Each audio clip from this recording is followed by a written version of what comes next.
My precious cuddle buddy of 13 years. We've been through so much, and oh, how you've grown. In so many ways, you're the same as the skittish little kitten we adopted from the Humane Society. Who knows what trauma you experienced with your brother as a baby alone on the streets? You cried out to us, not wanting to be all alone after your brother's adoption. You never liked being alone. Sure, you don't want lots of attention all the time, but you want to be near us. You hated being alone. You would drag clothes around the house whenever you were alone. You'd cry out, searching for us, as we found out on the occasions you believed you were alone, but you really weren't. You want things to be on your own terms. You don't want to be pestered, but you don't want to be ignored. You don't want to be abandoned. As much as you enjoy doing your own thing, you love us and want to be involved, even if it was from a bit of a distance away. You've changed in some ways, but remain the same in others. Your favorite treats are the same ones you loved as a kitten, salmon flavored. You used to sleep all the time in the doll bed and toy net above my bed, back when you were little. You still love that cat bed you received as a kitten. It's one of your favorite spots. But you seem to be able to get comfortable anywhere. You're always so adorable when you curl up to sleep. You're always so curious, getting into everything, especially if it involves plastic bags. If plastic bags are involved, you go to town chewing the bag like crazy and leaving a sea of puncture holes in your wake. We've lost a lot of bread and pretzels that way, you goof. If it piques your interest, you must investigate. You've gotten into so many of my art projects and schoolwork. You've crashed so many of my videos too, making yourself a surprise guest star. Even though you end up messing up what I'm working on sometimes, I love you with all my heart and know you just wanted to hang out with me and be involved in whatever I was doing. You hate wearing clothes and all the outfits my sister subjected you to. You always wanted to get out of them as soon as you got into it, but you were so gentle about it and you never struggled really. You just complained a bit and slunk low to the ground. But the one outfit that you were okay with, the one that you accepted, was that vampire cape I got you for 50 cents. It was the one thing you never minded wearing. You never had a problem with that, and it's probably because it didn't restrict your movement, you sweet baby. You've claimed so many spots as yours, stealing chairs from everyone when they would get up, as well as my bed and squishy pillow. I can't even count the number of times you've snatched that pillow. It's your favorite, which caused me to get you one of your own. You've used me as a bed so many times, whether I'm in my own bed or during the day, wherever I happen to be. You've cuddled with me while I completed schoolwork and snuggled for movies, anime, and books.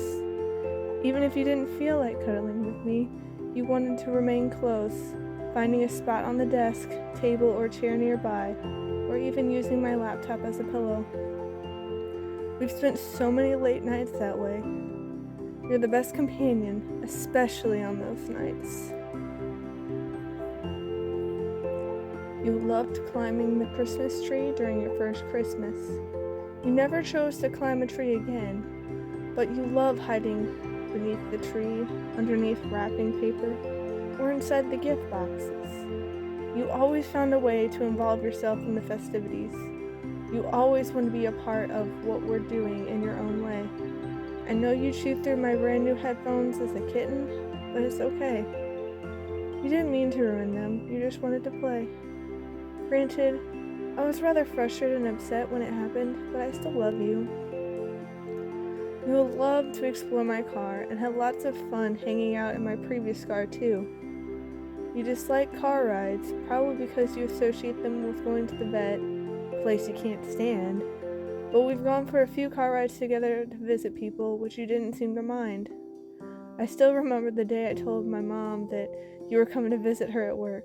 She didn't believe us, but you surprised her at work anyway. You're the best surprise. You love the porch It's your favorite hangout since it allows you to be outside while simultaneously offering sanctuary from all the scary cars and strangers and even the elements. Whenever you get scared on our outdoor adventures, that's always the place you make a break for. You feel safe there and love it so. You love your outdoor adventures, and you've done so well. The others were convinced you'd run away, so we had to warm them up to the idea, didn't we?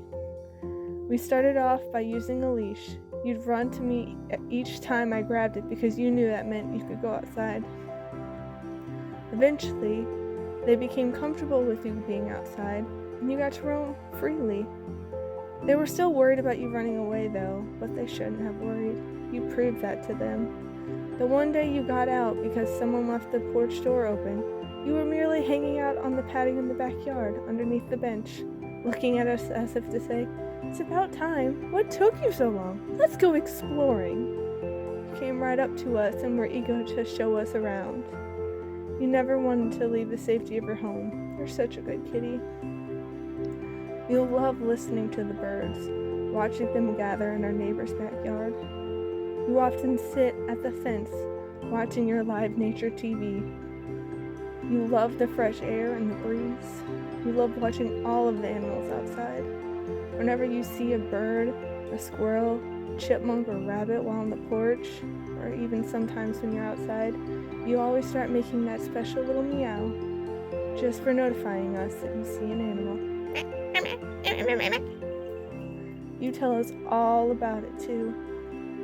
If you're outside, you tend to be a bit quieter and prefer to try and chase them. You never caught one yet though. You left no corner of our yard unsearched, exploring to your heart's content. You played with bugs and worms you find outside, curiosity getting the better of you, even when said bug is a bee. And if we ever need you to come to us, you'd always come to that special whistle we had for you. All we'd have to do is whistle, shh, shh, shh, shh, shh, and you'd come running, going, asking us what's up. You're such a good kitty. I hope you know that. You wait for me to come back home, whether it be school, work, volunteering, babysitting, you name it. You keep watch from the window so you'll know exactly when I've returned. Then you run to meet me as soon as I unlock the front door. You're such a wonderful kitty. You love snuggling by the fire. It made winters more bearable. You became so disappointed in the cold since it would deter you from going outside and having adventures most of the time. You have a stubborn streak though, and the cold wouldn't always deter you. There were times you'd even brave the cold anyhow, but you'd want to return to the warmth of inside soon enough. You've played in the snow some, but usually you get upset with how it feels on your paws. You're so particular about it too. You hated it when the snow started to melt. You hate it when it was wet outside. As much as you love exploring outside, the rain and melting snow deter you by making everything wet. And oh, how you had a problem with it being wet. You would give me all these annoyed looks like, "Are you serious right now? It's wet. I hate the wet. You've gotta be kidding me." You could always say so much in those looks of yours. You love the sun, basking in its warmth and sunshine. You sun yourself in the hallway. You sun yourself on the porch. You sun yourself outside. It never really matters too much to you where it is. The sunshine is your friend, unless, of course, it's amidst the sweltering heat of summer. Then you opt to stay inside more, where it's cooler. You love the sun, but hate extreme heat and extreme cold. You're so like us, kitty. Our family doesn't like the hot, doesn't like the cold. We prefer the cool. You're so much like us. Oh my goodness. You love going around the house, hunting for treats. You love this game we started. You always knew when it's supposed to be treat time. It's one of your favorite times of the day. We had to think of all sorts of hiding places so you wouldn't get too bored. And oh, how you hate closed doors. You sit and stare at the door, and then look at us. and look back at the door, and look back at us, and look back at the door, until we get the idea and listen to your mental powers so we can open it for you. You can't stand to be locked out either, and we'll push open bathroom doors so you won't be excluded. And if you can't get in the first time, you'll keep trying. You are so persistent when you really want something. And then we'll hear your paws continue to slide down the door in your attempts. You don't want to be alone. That much is we figured out right away. You dislike baths, but you never fight us when we give you one. You merely wander around the bathtub slowly and dejectedly, giving us your saddest, pathetic eyes and meows.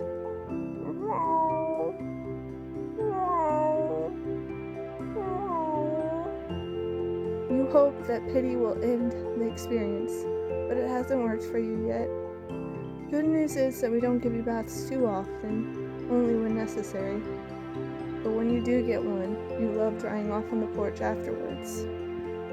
You're so silly with how you enjoy playing hide and seek in the bathtub, even though you despise the baths you receive in the same bathtubs. I can't even count how many times you've ran around the house only to proceed to hide in the bathtub behind the shower curtain and then dash out again. You just speed around the house and literally just fly into the bathtub, you silly cat.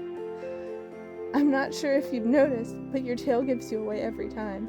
It's so active, we can hear when you're thumping against the wall of the tub, you silly kitty. You fill up all of our memory cards. The bulk of our saved pictures and videos always star you. We never have to look long to find you. You're such a large component of our lives, even though you're a fairly quiet and chill cat. We can notice when you're gone. Even though you weren't that big a cat, you took up a lot of space in our home and hearts. I've loved the long morning snuggles we've shared in bed over the past year. You've trapped me in bed so many mornings because you've looked so cozy and happy. I couldn't disrupt your sleep. I end up feeling guilty just by looking at your peaceful, happy face. It's never a bad experience spending the morning with you in bed, so there's no complaints from me. Those were some of my favorite times. Thank you for forcing me to relax, filthy cat. I know sometimes I'm not the best at that, but you helped me learn. You're such a box cat, too. You've gotten miffed at the disappearance of your boxes, but you always find new ones to love. If you disappear, there's a good chance you're in a box, or a basket, or a blanket tent. You love finding new spots for naps, such as baskets or shelves.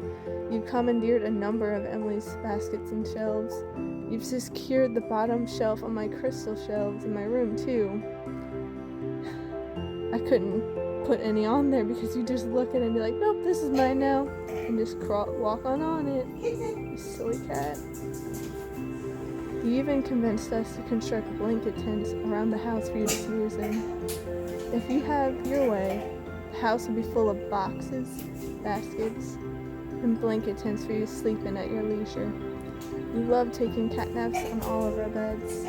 You adore your Pokeball rug. We find you rolling around on it so often. It's one of your favorite hangout spots, and you look so cute when you lay on it, all sprawled out. You love your most recent present too, the pet chair that is one of your favorite napping spots because it's all yours and because it lets you be close to us in this room. And we can't take it from you because it's too small for us. I think you like that about it as well. The couch has become your favorite evening spot to nap on after dinner. You walk up to the dinner table to survey what we're having, have your fill, and then take your leave. You nap the evening away, and then choose to sleep on the chair next to me at night. You want to remain close, but simultaneously have your space too. You enjoy playing in baskets. It's so silly the way you jumped into the laundry basket and started playing. You've loved playing fetch with tennis balls and lucky rabbit's feet. I still remember the day I found a lucky rabbit's foot souvenir destroyed by you, as well as the time we found the one you knocked on the table with its fur falling off of it. You always knock your toys underneath things and are unable to get them out. I remember when the bracelet you love got knocked under the couch and we couldn't find it for weeks. And so we had to make you a new one, only for you to somehow get it out weeks later. You play with some of the strangest of things. You love that friendship bracelet the preschooler made for me. You love batting it around, almost playing air hockey with us on the table before repeatedly knocking it on the floor and expecting us to pick it up for you so we can resume the game. You absolutely adore playing with the bubbles, chasing them around and popping them. You had so many fun times with those bubbles. You love them so. You really are a strange cat sometimes, though. You love rubbing against the grill. Every time the grill is out, you go right to it, rubbing your face all over it. Each time you end up with a filthy face covered in charcoal ash. You never seem to realize it, though, and you look rather silly.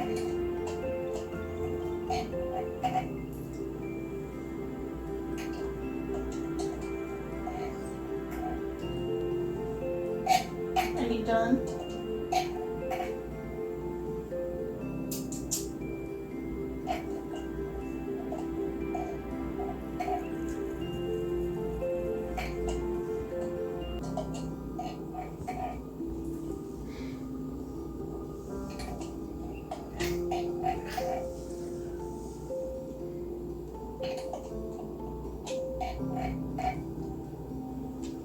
Are you done, kitten? Too much work to keep chasing?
You've shared so many experiences.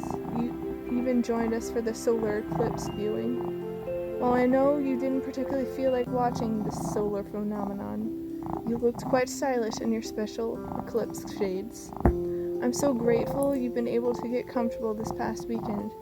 I can only imagine the struggle and pain all the fluids in your lungs cost you before it was drained on Friday. You're such a trooper. You were a trooper when we got you. When you were a little baby and we got you from the Humane Society, you ended up having a respiratory infection. And as we say goodbye, you end up having respiratory issues again. You've had arthritis for a year. We started to combat your hyperactive thyroid 2 weeks ago. Your body is failing despite all our efforts, though. The fluids are returning to your lungs. We can see your labored breathing. The vet believes you have cancer, and we have limited options. Any the vet provided us is only going to prolong the inevitable, leading to an existence rather than truly living. You don't deserve that. You've given us so much joy, love, and laughter. You've given us so much comfort, cuddles, and snuggles. We can't bear to repay you with suffering.